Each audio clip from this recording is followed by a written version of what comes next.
સુરત કાપોદ્રા વિસ્તારના કર્મનાથ મહાદેવ મંદિર પાસેથી બાળક ગુમ થયો હતો। શોધખોળ બાદ તાપી નદીમાંથી બાળકની લાશ મળી આવતા પરિવાર શોકમાં જોવા મળ્યો હતો। સુરતમાં અમરોલી રજવાડી પાર્ટી પ્લોટ પાસે રહેતો યુવક રાત્રે 9:15 વાગ્યાના અરસામાં સોસાયટીના ગેટ પાસે પિતા સાથે ઊભો હતો।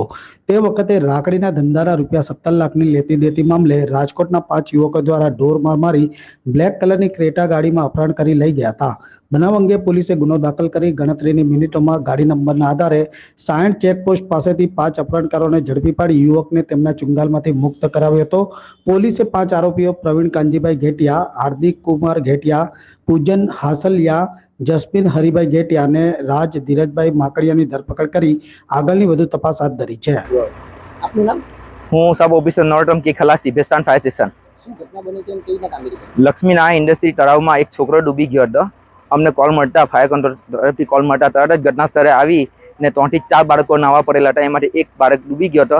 એ બાળકનું નામ આકાશ હતું। એમને અમે તરત જ શોધખોળ કરીને બહાર કાઢ્યા પછી અમારે તરફથી પ્રાથમિક સારવારમાં અમે CPR અને મોરાથી શ્વાસ આપવાની કોશિશ કરી હતી। પછી શું કર્યું?